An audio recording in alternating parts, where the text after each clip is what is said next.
Bienvenue sur la FM 100.9, c'est Rendez-vous avec, comme chaque semaine, Rendez-vous avec Gilles Charles. Et Gilles, cette semaine, je crois qu'on va parler spectacle.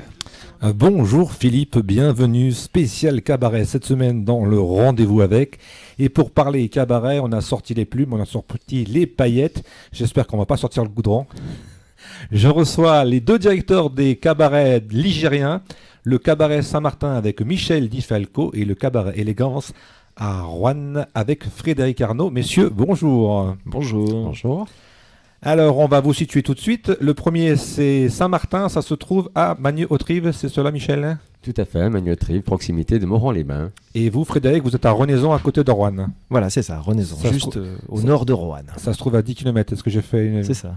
J'ai bien cherché dans ma géographie. Donc, Renaison pour l'un, Oui. Saint-Martin, à Magny-Autrive pour l'autre. Alors, on va essayer de vous connaître un petit peu plus. Tout d'abord, on commence par Michel. Michel, quel est votre parcours? Et puis, j'ai envie de vous demander, qui êtes-vous? Alors, mon parcours, c'est simple. Moi, j'ai commencé un petit peu dans le milieu de la nuit, de la musique en 73 en tant que chanteur. En tant que chanteur avec les orchestres régionaux. Et puis, j'ai jamais cessé de rester dans le milieu de la musique et du spectacle. Et d'où l'aboutissement à une salle de spectacle qui s'appelle le Cabaret Saint-Martin. Sur mon parcours, j'ai été professionnel pendant de longues années en tant que chef d'orchestre, en tant que directeur de petits cabarets également. Et l'aboutissement à Magny-Autrive avec le Cabaret Saint-Martin. Frédéric, même question. Votre parcours, qui êtes-vous?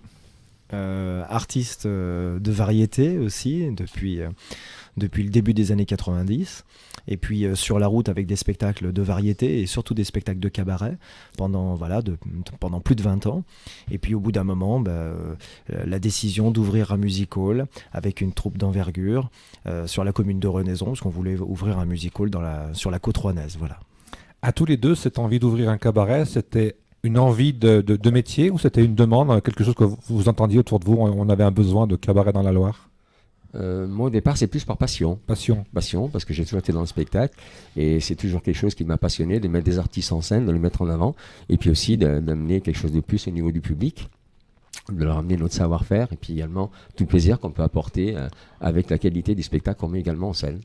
Et vous, Frédéric, c'était un prolongement, si j'ai bien compris, c'était un peu une envie d'être sédentaire ce coup-ci, d'avoir son propre lieu? Oui, exactement. C'est-à-dire qu'une fois qu'on a fait la route de long en large et qu'on a traversé la France et même un peu les pays limitrophes et qu'on a présenté beaucoup de spectacles de cabaret un peu partout pendant 20 ans, donc comme je disais tout à l'heure, alors c'est vrai que c'était à un moment donné pouvoir poser ses valises dans un établissement un peu d'envergure, surtout qui nous permette de proposer des spectacles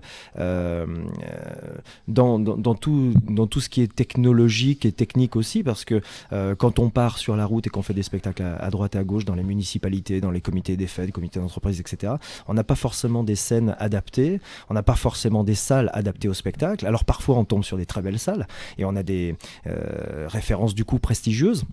Mais on tourne aussi dans des petites salles des fêtes, des salles polyvalentes, des grands restaurants, etc. Et qui ne sont pas forcément des lieux adaptés au spectacle, où on ne peut pas faire du spectacle d'envergure, je dirais. Et l'envie de se poser dans un music hall, chez nous, c'était de se dire, voilà, on va se doter de moyens techniques, de scènes par exemple, de dimensions de scène, de loges, de coulisses, etc., qui nous permettent au moins de, entre guillemets, se lâcher artistiquement, techniquement aussi, pour faire des spectacles qu'on aurait voulu faire par le passé quand on était en itinérance, comme on dit. Mais c'est vrai que le fait d'être en fixe, on a pu faire quelque chose de beaucoup plus intéressant en matière de spectacle. Vous qui avez beaucoup voyagé tous les deux, est-ce qu'on peut dire que la France est un pays de cabaret? Est-ce qu'il y a d'autres pays qui ont un peu ce même genre de spectacle? Est-ce que même en France, il y a des régions qui sont plus cabaret que d'autres? En matière de cabaret fixe, puisque là on présente les cabarets même en fixes. tant que spectacle. Mais même en tant que spectacle, non, il y a des grands music halls et des grandes troupes de spectacles qui tournent partout en Europe, dont on est parfois un peu en concurrence d'ailleurs, quand on est sur l'itinérance, et sur les cabarets fixes, puisqu'on en parle, il y a des grands music halls en Allemagne, des grands music halls au sud de l'Espagne, etc., qui fonctionnent très très bien, qui ont des capacités énormes et des spectacles très volumineux, à dimension de ces grands musicals comme le Lido ou comme le Moulin Rouge. Donc c'est pas propre à la France. Par contre, en France, c'est vrai qu'on a quand même une culture cabaret qui est très française, de par d'abord le French Cancan aussi. Hein, Est-ce que le French Cancan, on le retrouve dans les autres pays? Non. C'est spécialement français. Généralement non, ou alors c'est parce que quand on va à Vegas, par contre, il y a des spectacles de musical où on peut retrouver du cancan, mais c'est parce que justement ce sont des clins d'œil à la France, quoi. C'est des clins. Pour ce qui est des programmes, j'ai noté qu'à Saint-Martin, c'est déjà la 3e saison. Oui, déjà 3e saison, oui, on fait des saisons comme de nombreux cabarets. Chez nous, c'est de septembre à fin juin. Et régulièrement, sur la saison, on essaye de programmer des artistes de notoriété. On a le plaisir d'accueillir Hervé Villard. La saison dernière, on a eu Isabelle Aubray pendant 4 prestations consécutives. D'ailleurs, si là, je peux vous couper, je tiens encore une fois à vous remercier parce que j'ai vécu un grand moment d'émotion en interrogeant et en dialoguant avec Isabelle Aubray. Donc vous êtes devant moi, je vous le redis. Merci beaucoup pour l'invitation. Mais c'était de bon cœur, avec plaisir. C'est vrai que c'est également une très grande artiste, une très grande interprète. Et chaque fois qu'on fait un choix artistique, on ne fait pas uniquement un rapport à nous, on fait aussi un rapport à la demande et ce qui peut correspondre à la clientèle. Un spectacle, c'est pas pour nous, on a des goûts différents, donc il faut quand même se projeter sur les goûts de la clientèle qu'on a à 90% en rapport à la tranche d'âge qu'on a, dans tous les cabarets, la plupart. Et donc, je pense que Hervé Villard, c'est un très bon choix, c'est quelqu'un que je connais particulièrement également depuis de très longues années, sinon on n'aurait pas pu se le permettre, parce que comme tous les artistes, ça a un coût. C'est un coût de déplacement, c'est un coût technique. Ils sont 8 personnes à se déplacer, donc c'est un coût considérable. Et la chance qu'on a, c'est qu'on est très amis depuis longue date avec de nombreux artistes également, ce qui fait qu'on peut se permettre, pratiquement sans majoration de prix, de recevoir des artistes de telle envergure. Est-ce que vos clients, parce qu'on appelle ça des clients, les gens qui viennent voir le spectacle, vous proposent des noms qu'ils ont envie de voir? Non, pas vraiment. Pas vraiment? Pas vraiment, non. Frédéric, vous aussi, vous avez un nouveau spectacle, donc c'est la 2e saison alors. Hein. Oui, on vient de commencer la seconde saison, avec grand plaisir aussi. On accueille le public sur un tout nouveau spectacle qui nous a demandé 6 mois de travail vraiment d'arrache-pied sur un nouveau programme qui s'appelle Ivresse. Donc là, je ne vais pas en dire plus parce qu'il y a plein de surprises, il y a plein de choses à découvrir. Mais voilà, effectivement, l'année dernière, on était plutôt sur un spectacle de musical très traditionnel. On était très Paris, très Cancan, très Broadway. Ça ne veut pas dire qu'on n'est pas le Cancan cette année et qu'on n'est pas de plume, bien au contraire. Mais voilà, là, on part sur d'autres univers et l'objectif, effectivement, c'est d'émerveiller et puis de donner quelque chose d'original. Vous avez parlé d'émerveiller, moi j'ai vu aussi surprendre. Est-ce que c'est le mot qu'on peut donner comme définition de vos 2 cabarets, c'est de surprendre le public? Ça fait partie également du spectacle, il faut pouvoir surprendre, je dirais faire rire et puis aussi émouvoir les gens, parce qu'il faut aussi que les gens puissent se divertir dans la rigolade et puis aussi dans l'émotion en rapport à ce qu'on peut leur présenter, bien évidemment. Alors on ne peut pas parler de cabaret sans une meneuse de revue. Et vous, chez vous, Michel, il y a quelqu'un de particulier? Alors nous, on a deux personnes qui se détachent vraiment du spectacle, hein, donc à savoir que sur le plan humour, on a la chance d'avoir Bernie Parker. C'est un transformiste burlesque qui a des années de métier derrière lui. Il a un savoir-faire qui est vraiment exceptionnel, avec la participation de la clientèle que les gens viennent attendre également dans un cabaret. Ils ne sont pas uniquement les clients, ils sont aussi acteurs du spectacle, parce que Bernie arrive à les prendre à partie, les faire monter sur scène. Ouais, il va dans la salle, il joue avec eux, et puis il a une répartie fantastique. Il a une répartie qui est extraordinaire, il a un savoir-faire, un professionnalisme qui est égal à lui-même, et donc c'est très important d'avoir des gens comme ça sur scène. Et il a une particularité, je crois, c'est que c'est lui qui fait les costumes. Oui, tout à fait, il fait tous les costumes des filles, les siens, et ceux des filles, c'est des costumes qui sont vraiment extraordinaires. Par contre, les vôtres, il ne vous les fait pas encore. Hein. Il ne les fait pas encore. Il y a aussi une chanteuse qui s'appelle Fabienne Della Monica. Voilà, on a la chance d'avoir Fabienne Della Monica qui a été très connue à l'époque puisqu'elle était en finale avec sur l'émission de The Voice où il est en finale avec Kenji. Et de ce fait, ayant des enfants en bas âge, elle n'a pas voulu continuer. Et on a vraiment la chance et l'opportunité d'avoir Fabienne, qui a un talent également extraordinaire, et qui arrive aussi à faire passer une grande émotion sur certains de ses titres. Et c'est vraiment une grande chance de l'avoir avec nous. C'est un spectacle qui dure combien en durée ? Alors nous, on a 2h15 de spectacle, plus un petit quart d'heure d'entracte, donc c'est une prestation qui fait à peu près 2h30. Et on parle de tableaux, comment ça se passe ? Il y a un nombre de tableaux Oui. Donc nous on a 17 tableaux et on a décidé avec notre chorégraphe Élodie Perrier qui est parisienne, on a travaillé d'une manière un petit peu différemment en rapport aux premières saisons parce qu'on évolue bien évidemment. Hein, on apprend. On apprend tous les jours, et je crois que même quand on est en place depuis de nombreuses années, on a toujours à apprendre. Celui qui pense savoir tout faire, être le meilleur, je pense qu'il se trompe, parce que dans nos métiers, même quand on a 10 ans, 15 ans ou 20 ans de métier, on a toujours à apprendre, parce que tout évolue, la technique déjà, d'une part, et la façon de voir les choses, on évolue également. Et donc on a décidé, depuis la première saison, de changer un petit peu la technique du travail, je dirais, parce qu'à l'époque on avait ouverture et fermeture de rideau, alors que là on a un fil conducteur, on ouvre le rideau au début du spectacle, on le referme qu'à l'entracte. Donc les artistes rentrent et sortent de scène avec un fil conducteur et une mise en scène, une partie théâtrale également, où on n'a pas vraiment le temps de s'ennuyer, on ne voit pas passer le temps. Et donc cette année le spectacle se présente de telle manière, quoi. Une question peut-être de mode, mais il y a de nombreux tableaux, on l'a dit, il y a beaucoup de costumes. Est-ce qu'il y a une couleur qui vient chaque année, il y a un thème je ne sais pas, est-ce qu'on est dans les violets, dans les rouges, parce que ça a un rapport un peu avec la mode, est-ce que c'est une question bête, je ne sais pas, ça me vient comme ça. Non, pas particulièrement, non. On a modernisé le spectacle du cabaret cette année avec une partie qui est beaucoup plus contemporaine. Le spectacle s'appelle comment déjà? On l'a pas dit. Tu me poses une colle. On va regarder ça dans les fiches. On va regarder dans les fiches. Ouais. Donc j'ai ma commerciale qui s'occupe de tout ce qui est communication, parce qu'on est quand même nombreux sur le terrain. Et c'est vrai que c'est pas ma particularité, donc je ne sais pas comment elle a appelé le spectacle cette année. J'ai oublié de le mettre dans mes fiches, comme quoi on est toujours perfectible, comme dans les spectacles. Comme dans les spectacles, effectivement. Frédéric, vous, c'est 18 tableaux, si j'ai bien compté? Oui, c'est presque 2h30 de spectacle, en 2 parties, puisque évidemment le cabaret offre une prestation de repas-spectacle, en déjeuner-spectacle et en dîner-spectacle. Ce sont des séances qui sont les jeudis à midi, quelques vendredis dans l'année, qui sont ponctués dans le calendrier, et puis sinon c'est les samedis soirs en dîner-spectacle et les dimanches à midi en déjeuner-spectacle. Voilà. J'ai vu aussi que la salle était privatisable. Hein. Elle est également privatisable, comme tous les établissements. Oui, bien sûr. Comme tous les cabarets, bien évidemment. Ouais. Évidemment, c'est privatisable pour les entreprises, etc. C'est une offre qu'on doit donner. Et 18 tableaux, comme tu le soulignais, Gilles, c'est évidemment beaucoup de travail. Donc, on a fait appel à 4 chorégraphes, à 4 couturières, dont une designeuse en Italie. On a fait appel à énormément d'artistes, je dirais, dans le domaine de la costumerie, de la mise en scène, des décors, bien sûr, les décorateurs ont été là, effectivement, toute une équipe. Et puis évidemment des chorégraphies. Voilà, c'est un gros travail de création et d'écriture qu'on avait commencé au mois de février dernier. On commençait à écrire déjà les premiers tableaux, à savoir dans quels univers on allait emmener les gens. Et là, oui, pratiquement 2h30 de spectacle en 2 parties.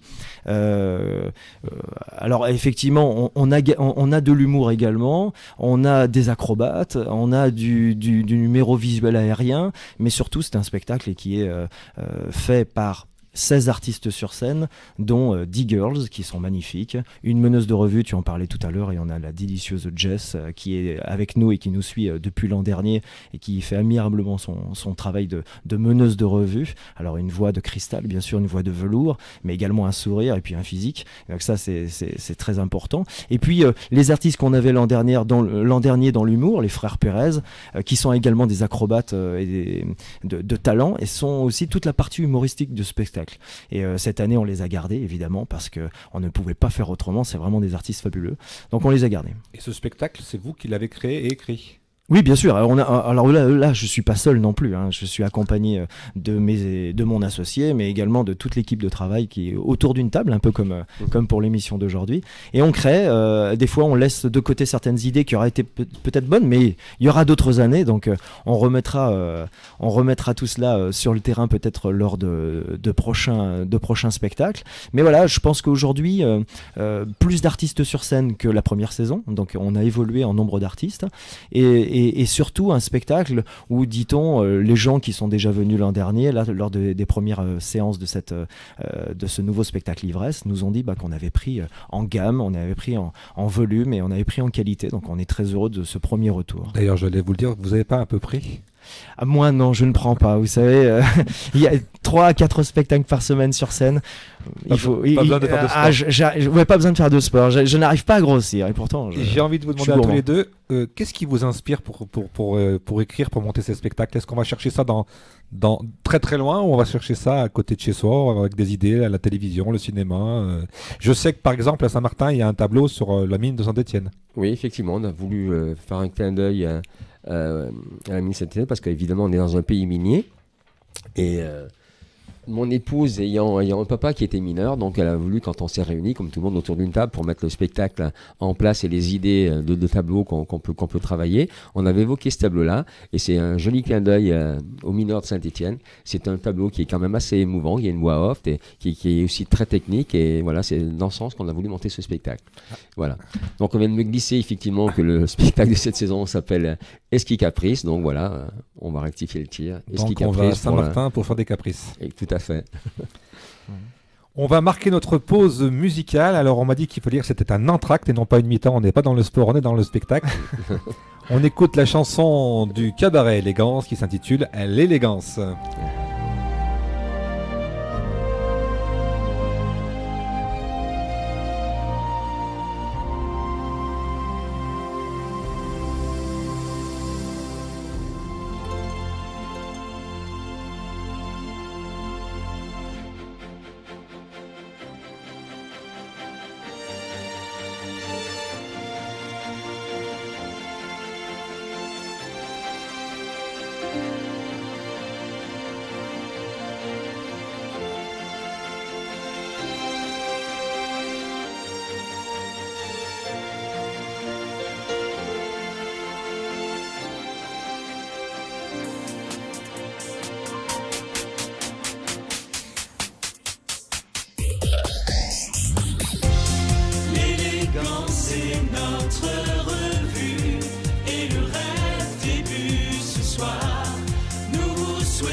Ouh, salut, c'est JB. Rendez-vous avec Gilles Charles. C'est tous les jeudis à 18h sur Loire FM 100.9 et sur la page Facebook. Ouais, allez vous faire shampouiner. Voilà, retour dans Rendez-vous avec nos deux amis des cabarets Saint-Martin et des cabarets L'Élégance. J'ai envie un peu de donner aux auditeurs l'envie d'aller vous voir. Donc, plus précisément, pour aller à Saint-Martin, on passe par où? On va où? C'est à côté de Moron, on a dit. Hein. Oui, tout à fait. La chance qu'on a, on est à proximité d'autoroute, donc c'est vrai que c'est très facile d'accès. Sortie numéro 7, 2 fois à gauche. On a, je dirais, 20 minutes de Saint-Étienne, une demi-heure de Roanne. Donc on est très facile d'accès. On a un très grand parking également pour accueillir la clientèle ainsi que les bus. Et donc voilà. Et puis on peut aussi noter qu'à côté, il y a aussi une célèbre discothèque. Oui, effectivement. Il faut le noter. C'est vrai qu'au Il y a départ, des habitués. on a beaucoup d'habitués qui viennent de très très loin. On a un complexe au départ. Hein. On a un complexe puisqu'on a 1500 mètres carrés et 1470 places en tout sur notre établissement, une salle qui est dédiée à la danse de salon qui s'appelle La Bamba, hein, qui est ouverte tous les jeudis après-midi, les samedis soirs et dimanches après-midi avec de la musique vivante, avec des orchestres. Donc c'est passionnant aussi de pouvoir danser avec de la musique vivante parce que malheureusement ça se perd. Et tous les dimanches et jours fériés, on a des orchestres. Donc on a une discothèque qui s'appelle La Bamba avec un club qui est réservé aux plus de 30 ans, 30, 40, 50 ans et plus, qui s'appelle le Select. Et donc c'est un établissement qui a la chance de très très bien fonctionner, où les gens se déplacent de très très loin. On a des gens qui viennent de Lyon, de Clermont, de Vichy, du Puy, du fait que c'est un établissement, une discothèque un peu particulière que beaucoup souhaiteraient avoir en termes de tranche d'âge, puisqu'on n'a pas d'ados chez nous, c'est réservé aux plus de 30 ans, et comme tous les dancings où il y a une fréquentation de clientèle musette, eh bien on a des gens qui ont 40, 50, 60 ans. Malheureusement, je dirais dans cette tranche d'âge, il y a beaucoup de veufs et de gens divorcés, et moi ça me fait sourire parce que c'est vrai que c'est quand même beaucoup mieux que mythique, parce qu'il y a les passionnés de danse de salon, et puis il y a aussi le plaisir de la rencontre, de la séduction, et c'est un établissement qui reste très très convivial. On fait pratiquement 1000 clients par semaine sur 2 jours. Donc c'est un établissement qui fonctionne très très très bien. Frédéric, vous êtes donc à Renaison. Oui. Vous avez fait récemment la Foire de Saint-Étienne. Oui. Quand vous dites on est à Renaison, est-ce que les Stéphanois par exemple, ils savent situer Renaison? Eh ben en fait, on était assez surpris par le fait que Renaison, ça dit quand même quelque chose dans la tête des gens. Bon. Oui. Alors Roanne, beaucoup plus simple, bien sûr, parce qu'on est quand même d'abord une production de Roanne. Et le cabaret étant sur Renaison, on parlait tout à l'heure de la situation géographique, et elle est importante effectivement. L'accès autoroutier est super important. Il suffit de sortir à Saint-Germain-Laval et pas de sortir à Balbini, par exemple. Et on arrive directement sur la commune de Renaison, donc directement au cabaret.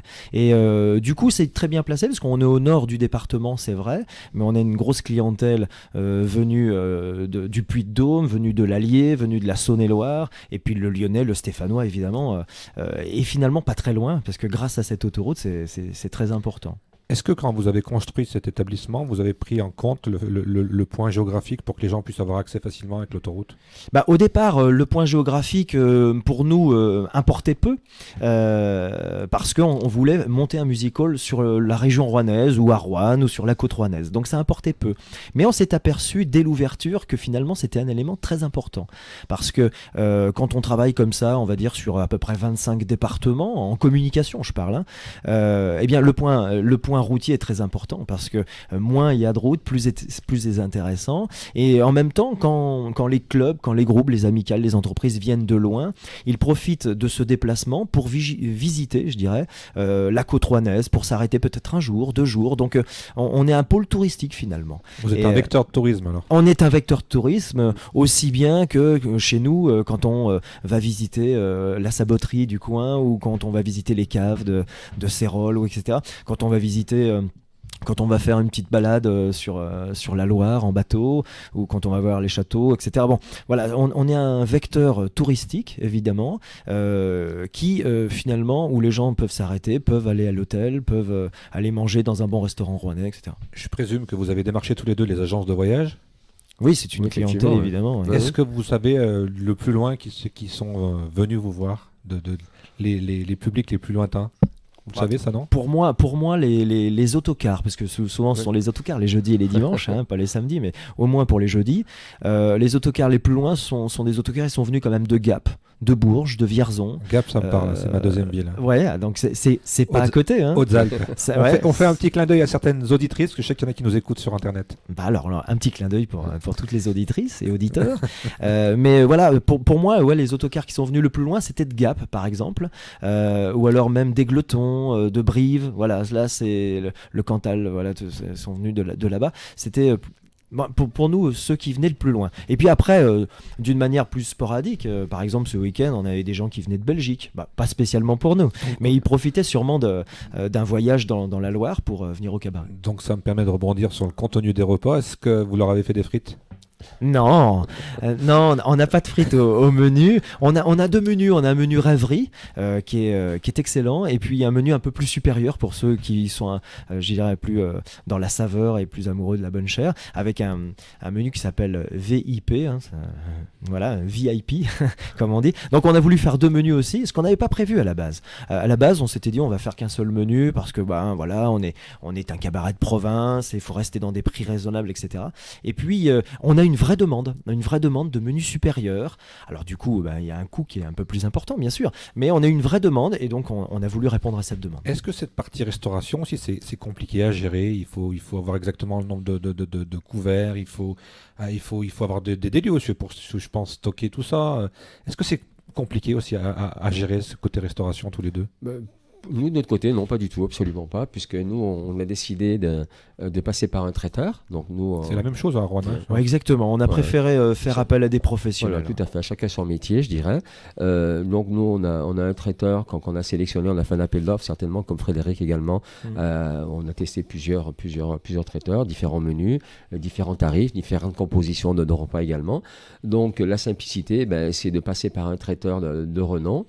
On n'a pas de congelé chez nous, donc c'est vrai que comme tous les cabarets, les gens s'y prennent un petit peu à l'avance, on ne réserve pas. Il est rare le potentiel des gens qui téléphonent le matin pour le soir. Je ne dis pas que ça n'arrive pas, mais comme on a la chance de travailler beaucoup avec les CE, comme Frédéric, comme tous les cabarets, les CE, les associations, des comités, donc ils s'y prennent un mois et demi, des fois 3 mois à l'avance. Donc on sait déjà où on va en termes de volume. Et donc nous on a 3 menus, on a un menu élégance, un menu prestige. C'est pas pour faire un clin d'œil. C'est un petit clin d'œil à l'élégance, c'est sympa. Donc avant que Frédéric ouvre, j'ai pas vu de menu Saint-Martin. Non, mais c'est le mot qui plaît, l'élégance. C'est vrai. Donc on a un menu élégance, un menu prestige, un menu royal. C'est vrai, comme tous les cabarets, le plus qu'on vend, c'est le menu élégance. Et puis les autres, on les vend un petit peu moins, si ce n'est pour des événements particuliers, des anniversaires, de mariage. Donc on a 3 menus. Et je vous dis, on passe par Franck Tessier, qui est notre traiteur. Donc on n'a aucune difficulté à gérer ça, quoi. Et pour venir chez vous, obligatoirement, il faut réserver. On ne peut pas se pointer et dire voilà, je viens voir le spectacle et manger. Si, ça arrive s'il reste de la place. Ouais. Parce que souvent, quand on a des gros CE, par exemple, sur les prestations du samedi, où c'est privatisé, où les salles sont pratiquement pleines. Mais on a la chance, comme Frédéric, d'avoir une capacité d'accueil qui est assez importante, parce qu'on a également 450 places. Oui. Je crois que c'est la capacité d'accueil de l'élégance également. Donc, il est rare qu'on affiche complet. Ça serait quand même prétentieux de dire que toutes les séances sont pleines. On aimerait bien, mais ce n'est pas le cas. Parce qu'il faut quand même aussi des années pour se faire connaître et faire savoir aux gens qu'on existe et qu'il y a un cabaret, même 2 dans le département, pour présenter ce style de prestation. Il faut quand même du temps, il faut des années, il faut être présent. C'est pour ça qu'on s'est retrouvé sur la foire de Saint-Étienne. Il faut beaucoup de communication, et puis je pense qu'il faut quand même beaucoup d'années avant que les gens sachent dans le département, que ce soit sur Saint-Étienne ou sur le Rouennais, qu'il y a un cabaret d'envergure qui s'est monté. Comment on fait pour choisir le nom ? Est-ce qu'on cogite longtemps ou alors c'est les hasards, on habite dans la même rue ou alors on est très élégant Oui, bien sûr. Non, mais oui, c'est une étude à faire. Oui. C'est-à-dire que on peut avoir plein d'idées, c'est toujours un tour de table. Enfin, chez Fred, ça marchait pas. Chez Fred, non, non, mais ça faisait guinguette. Ouais, voilà, ça faisait un peu plus guinguette. Ouais, on veut quand même donner un petit côté prestige à ces établissements. L'un comme l'autre, on a des établissements quand même qui proposent une prestation de music hall. On n'est pas des restaurants qui font un peu de spectacle dans un coin. On est des music halls avec une scène, avec une technologie, avec des rideaux, avec des lumières, des costumes, évidemment, beaucoup de costumes, beaucoup de plumes, etc. Et oui, c'est la prestation qui veut ça. Donc on se veut être des cabarets, mais des music halls surtout. Et c'est vrai que à vouloir, pour répondre à la question, à vouloir donner un nom, il faut que ça soit un nom qui soit révélateur d'un établissement qui propose du cabaret. Et pour nous, ça a été une étude. On avait plusieurs idées, on est plusieurs, c'est un tour de table, on a différents noms qui sortent. Et à un moment donné, on se dit, tiens, ce nom-là, ça sort un peu de l'ordinaire. Et en même temps, pour répondre aussi à la question, faut pas évidemment que le nom de notre établissement soit déjà un nom qui soit déjà donné à un autre établissement ailleurs en France. Si on avait un autre établissement, l'Élégance, je sais pas, à La Rochelle ou à Rouen ou je ne sais où, on se dirait non, on est non. Alors donc il faut trouver un nom qui ne soit pas déjà pris par un autre établissement et qui puisse donner cette image de marque au cabaret. Et vous, Michel, alors ce choix de Saint-Martin, c'était un... C'était un petit peu concours circonstance du fait que nous, on a une grosse société SCI qui s'appelle le Saint-Martin. Et en plus, paradoxalement à ça, on est avenue Saint-Martin. Ouais. Donc c'est vrai que comme tout le monde, on a fait des listes de noms, on s'est rapproché de l'Internet pour pas prendre effectivement des noms qui étaient déjà utilisés dans différents secteurs ou de départements. Et donc, nous, après, on a tranché un rapport à la SCI quand on a la SCI Saint-Martin. Et en plus, une belle anecdote, puisqu'on est avenue Saint-Martin. Donc, le choix a été vite fait, ça, on a tranché.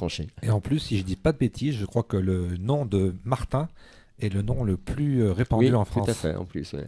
Donc vous avez dit on va tirer tous les Martins et là on sera complet. On va remplir les salles. Les soirées spéciales non Martin. En parlant de soirées spéciales, il y a aussi des soirées spéciales chez vous. J'ai vu Frédéric, il y a du Michel Sardou, il y a d'autres. Comment ça se passe là? Oui, c'est ça. On fait de temps en temps, dans le calendrier comme ça, on a des soirées qui sont ponctuées généralement les vendredis. Alors ça peut être en matinée ou ça peut être en soirée, tout dépend le spectacle et la clientèle visée, je dirais. Mais tout au long de l'année, voilà, on a une soirée spéciale Sardou. Ouais, effectivement, c'est au mois de mars prochain. Mais bien avant, on a une soirée Anne Goldman le 18 novembre. Voilà, avec les années Goldman. Non, c'est un tribute, un tribute Goldman. Alors on aimerait bien que Jean-Jacques vienne.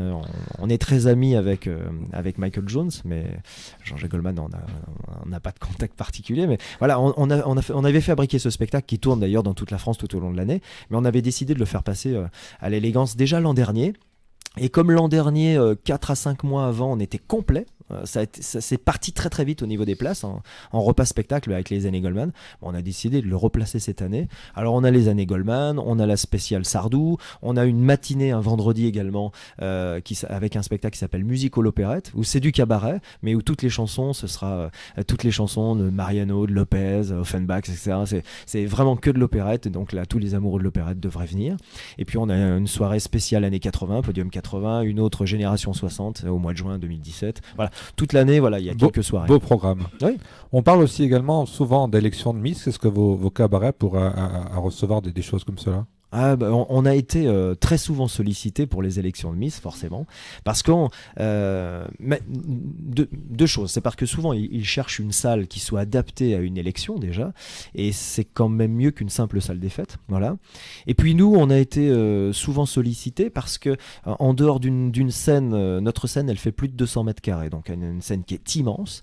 Mais en dehors de cette scène, on a également ce qu'on appelle le proscenium, qui s'avance au milieu des tables dans la salle. En fait, c'est une scène un peu comme les défilés de mode, vous voyez, qui fait une dizaine de mètres de long, qui termine en arrondi, en milieu de salle, entre les tables. Et ça, c'est excellent pour les défilés. Et alors, quand on voit cette belle scène avec ce proscenium comme ça, qui s'avance dans le public, c'est excellent pour les défilés. Alors, bon, on a été très souvent sollicité, ça s'est pas fait encore. Je ne dis pas que ça se fera pas. On a été encore contacté la semaine dernière. Surtout que élégance, c'est un mot qui parle dans le monde des Miss, il me semble. Oui, il y a un nouveau comité qui s'est construit il y a peu de temps. Est-ce qu'au niveau des scènes, on en parlait à l'instant, est-ce qu'il y a des limites techniques tous les deux? Il y a des choses qu'on a envie de faire sur le papier, puis on se rend compte que sur le scène, c'est pas possible. Nous, on a eu des limites techniques dans la taille. C'est-à-dire que, par exemple, la première année, on a eu certains décorateurs qui nous avaient fait des décors sur le spectacle, mais qu'on n'a pas pu mettre sur scène. Parce que trop volumineux. Donc même si on a une scène qui fait plus de 200 mètres carrés, qu'on a des coulisses, qu'on a des loges, etc., à un moment donné, on peut avoir une limite dans la taille. Mais après, je pense que d'année en année, l'évolution de notre cabaret fera qu'on va faire progresser notre scène avec d'autres technologies. Mais oui, on peut avoir quelques limites comme ça. Est-ce que déjà on se projette dans le futur sur 5-10 ans? Ouais. Avec des idées. Mais Frédéric est beaucoup plus jeune que moi, donc lui, il peut se projeter sur l'avenir. Et c'est ce que je lui souhaite, d'avoir également une très belle carrière. Et j'en doute pas une seconde, parce que ce sont également de très bons professionnels. Je sais qu'ils ont une bonne technique, ils ont de bons artistes, ils n'ont plus rien à prouver. Si on fait ce métier, c'est parce qu'on est aussi passionné de spectacle, et si on n'est pas passionné, ben on le fait mal. Donc je sais on est des amoureux. On est des amoureux du spectacle. Amoureux du spectacle, on est passionné. Moi, à l'âge que j'ai, je suis à un âge beaucoup plus avancé que Frédéric. Pas tant que ça, hein. Si, quand même. Ouais, tu les fais pas. Je les fais pas. Merci Fred. C'est vrai que vous faites pas vos 80 ans. Hein. Je ne fais pas, c'est pour ça. C'est pour ça, donc, moi, j'aspire à me retirer dans quelques années. Je vais pas rester là encore pendant 15 ans. Hein. Moi, je vais avoir 62 ans, il n'y a rien à cacher en janvier. Donc, c'est vrai que j'ai eu la chance de faire un très beau parcours, puisque j'ai eu, comme je dis souvent, je suis un privilégié. Moi, j'ai jamais travaillé de ma vie, parce que tout ce que j'ai fait, ça a été par passion. Que ce soit la scène, que ce soit les bals, que ce soit les casinos, les spectacles que j'ai faits. On est vraiment des passionnés. Et moi, j'ai jamais travaillé de ma vie, donc, mais j'inspire quand même à m'arrêter, parce que dans le milieu dans lequel on travaille au niveau du dancing de la bamba, on a une clientèle qui est vieillissante, et malheureusement, on apprend aussi les malheurs des gens. Et comme je dis, si Dieu me prête vie, essayer de profiter un petit peu de la vie.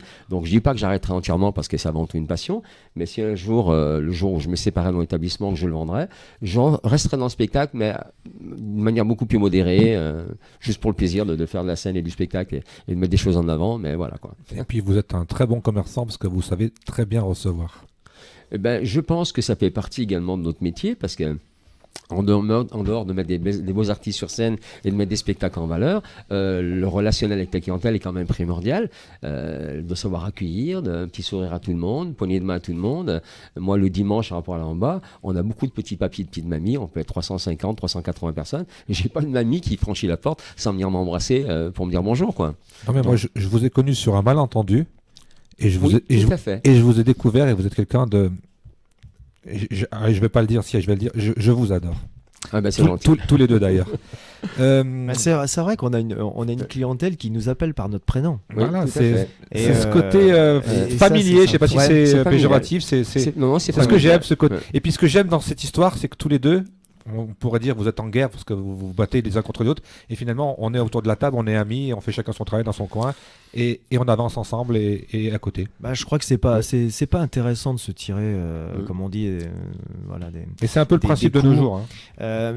Évidemment, il y a beaucoup de gens qui se haïssent parce que voilà, ils font le même métier et que voilà, ils se tirent dans les pattes. Mais je pense que c'est pas intelligent. Et puis ensuite, voilà, on a tous à y gagner. Je veux dire, voilà, on propose des choses différentes. Et il y a un très beau spectacle au Saint-Martin. Nous avons notre spectacle à présenter aussi. Chacun a ses avantages, peut-être certains inconvénients ou pas d'ailleurs. Est-ce que vous allez d'être quand même à la pointe. Est-ce que vous allez vous espionner de temps en temps? Non, mais c'est pas de l'espionnage, je suis déjà venu au Saint-Martin. Je vous titille un petit peu, je sais pas. Ouais, non, je suis déjà venu au Saint-Martin voir le Frédéric, spectacle. on a eu le plaisir d'accueillir Frédéric, et je lui ai promis que cette saison, j'essaierai de m'échapper d'aller voir également son spectacle. C'est pas du voyeurisme, c'est le fait que on se rend un petit peu là-bas à l'ascenseur. Moi, je pars du principe que la concurrence, elle peut être positive, parce que c'est vrai, quand on est tout seul à s'endormir, des fois on traîne un petit peu. Le fait qu'il y ait de la concurrence en dehors des affinités qu'on peut avoir, ça permet aussi de se booster, de faire des choses qu'on ferait pas si on n'avait pas de concurrence. Et puis ça donne aussi envie aux gens d'aller voir des spectacles. Nous, on a eu des gens qui sont venus chez nous parce qu'ils sont allés à Renaison. On a envie un peu de comparer. Oui, tout à fait. C'est-à-dire que il y a beaucoup de clubs, d'associations, d'amicales ou d'entreprises. Ils vont dans un établissement une année, mais ils veulent pas forcément y retourner parce qu'ils veulent changer. C'est pas la même chose, c'est pas le même lieu, etc. Donc une fois ils vont au Saint-Martin, une fois ils vont à l'Élégance, et après vice versa. Donc voilà. On peut redonner les dates pour la venue de Monsieur Hervé Villard. Alors à Villard, on le reçoit le jeudi 17 novembre, là c'est en déjeuner, c'est-à-dire 11h30. Le vendredi, c'est en dîner, c'est à 19h30, ainsi que le samedi soir. Et le dimanche, c'est également en déjeuner à 11h30. Très bien. Donc c'est un spectacle en live, puisqu'on parlait à Villard. Donc il ne travaille pas sur bande. Donc on a toujours la formule repas dansant avec les musiciens du cabaret. Il y aura la revue de Music Hall, plus Hervé Villard, et qui de ce fait, on aura plus de 3h30 de spectacle. Tous les deux, un petit mot pour conclure. Donner l'envie aux gens de la Loire, aux Ligériens, aux Stéphanois plus précisément, d'aller vous voir, d'aller vous découvrir. Qu'est-ce qui fait qu'on peut franchir le pas, lui donner l'envie. Ben, je ne sais pas ce que tu en penses, Frédéric, mais je pense qu'il y a un volume important de personnes qui ne connaissent pas le music hall, si ce n'est qu'à travers les émissions de télé. Je ne serais pas à même de pouvoir donner un pourcentage de gens qui connaissent le music hall qu'à travers les émissions de télé, qui n'ont jamais franchi les portes d'un cabaret. Je pense que le volume est quand même assez important. Oui, mais il y a une image parfois, pas tout le temps, mais une image parfois un peu poussiéreuse du music hall. Parce qu'on imagine le music hall comme il était dans le temps, à la grande époque du Moulin Rouge par exemple, où on se dit, bah oui, il y aura du French Cancan, etc. Bon, évidemment, il y a du French Cancan, parce que il en faut, moi j'adore. C'est notre histoire, c'est notre vécu, c'est notre histoire, c'est l'histoire du music hall. Mais voilà, parfois il y a une image un peu poussiéreuse, pas toujours. Et parfois les gens se disent, ceux qui ne connaissent pas pourraient se dire wow, un music hall, il y aura des dents. Mais c'est plus ça aujourd'hui, le music hall. Aujourd'hui, le music hall, c'est évidemment des girls, c'est évidemment des belles meneuses de revue, des chanteurs, des animateurs, mais c'est aussi des artistes de cirque, c'est des numéros visuels, c'est des voyages qu'on leur propose, et toujours très interactifs. Tout à l'heure, on en a parlé, mais tout à l'heure avec Bernie, parce que je connais bien Bernie aussi, mais on garde toujours une grosse part d'interactivité avec le public. C'est pas simplement avoir un spectacle comme on regarderait la télévision. Oui, il se passe quelque chose, on descend dans le public, on fait monter des gens sur scène. Il y a les danseuses dans les deux cabarets qui viennent dans la salle. Oui, bien sûr. Et il y a dans les deux cabarets des clients qui montent sur scène. Bien sûr. À ce moment-là, je me cache toujours pour pas être tiré au sort. Ah bah oui, généralement. Mais il y a toujours des messieurs qui sont très friands de vouloir monter sur scène parce qu'ils voient les danseuses de plus près aussi. Mais voilà, il y a une grosse part d'interactivité, de convivialité, d'interaction avec le public. C'est des spectacles qui sont très interactifs. Et c'est pas simplement des spectacles à regarder comme à la télévision, on pourrait zapper. C'est autre chose. C'est tout à fait autre chose. Moi, pour conclure, j'ai déjà tout à l'heure remercié Michel parce que j'ai vécu vraiment un grand moment d'émotion avec Isabelle Aubray, donc je renouvelle les remerciements. Puis je voudrais aussi remercier Fred parce qu'on s'est connus un peu étrangement. Et puis on a eu une histoire un peu commune parce qu'un jour, il a choisi de prendre Miss le Stéphane la Casquette dans un de ses clips. Oui. Et j'ai eu une grande émotion un jour à Rouen. C'était en janvier, tu étais sur scène. Et le clip est passé sur scène et il y avait 3000 personnes qui le regardaient. Ça m'a fait chaud au cœur et donc je voulais te remercier pour cette émotion aussi. Bah moi, je te remercie pour m'avoir fait connaître ta Miss à l'époque. C'est vrai que je cherchais une comédienne, on va dire. On va faire un clin d'œil à Virginie. Hein. On lui fait un petit clin d'œil, bien bisou. sûr. Voilà, exactement. Je cherchais une comédienne pour un clip vidéo, pour une chanson. Et voilà, grâce à toi, on a pu faire ce clip. Merci à tous les deux. Merci de nous avoir accueillis. On se retrouve bientôt, donc tous les deux avec des plumes, des costumes, des paillettes, des chansons. Exactement, venez rêver, venez vous encanailler, c'est là où on vous emmène. La plupart du temps, les gens nous disent, mais il faudrait que ça soit remboursé par la Sécu, parce qu'on oublie son mal de dos, on oublie le chômage du petit-fils, etc. On oublie tout ça pendant le temps d'un music hall, et nous on est là pour vous donner un petit peu de bonheur. J'espère qu'on vous a donné envie. Merci beaucoup à tous les deux. À très vite. Merci. Philippe, j'espère que ça vous donne envie de mettre aussi le costume avec les paillettes et avec les plumes. Sans souci, ça me donne surtout envie d'aller voir ces jolies danseuses. Très jolies, très jolies. Avec plaisir. À très vite. À la semaine prochaine. Merci beaucoup. Au plaisir. Merci.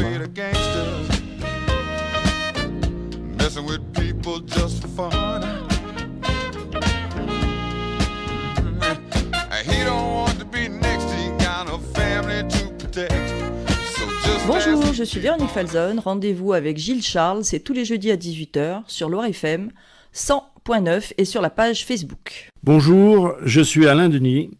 Rendez-vous avec Gilles Charles, c'est tous les jeudis à 18h sur Loire FM 100.9 et sur la page Facebook. Bonjour, je suis Gaëtan Floco. Rendez-vous avec Gilles Charles, c'est tous les jeudis à 18h sur Loire FM 100.9 et sur la page Facebook. Je suis Marc Petit. Rendez-vous, donc c'est l'émission Rendez-vous avec Gilles Charles, c'est tous les jeudis à 18h sur Loire FM 100.9 et sur la page Facebook. Bonjour, c'est Frédéric Arnaud de l'Élégance Cabaret. Rendez-vous avec Gilles Charles, c'est tous les jeudis à 18h sur Loire FM 100.9 et sur la page Facebook. À très bientôt. Bonjour, je suis Cédric Renaud. Rendez-vous avec Gilles Charles, c'est tous les jeudis à 18h sur Loire FM 100.9 et sur la page Facebook. Bonjour, je suis Michel Di Falco. Rendez-vous avec Gilles Charles, c'est tous les jeudis à 18h sur Loire FM 100.9 et sur la page Facebook, bien sûr. Bonjour, je suis Eliane Viennot. Rendez-vous avec Gilles Charles, c'est tous les jeudis à 18h sur Loire FM 100.9 et sur la page Facebook. Ouh, salut, c'est JB.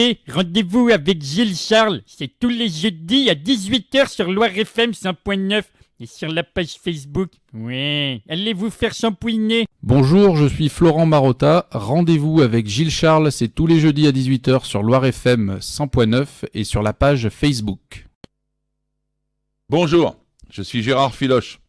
Rendez-vous avec Gilles Charles, c'est tous les jeudis à 18h sur Loire FM 100.9 et sur la page Facebook. Bonjour, c'est JB. Rendez-vous avec Gilles Charles. C'est tous les jeudis à 18h. Sur quelle fréquence? Sur Loire FM 100.9. Oh mon Dieu. Et sinon, va faire un tour sur la page Facebook. Tu trouveras plein d'infos. Oh oui.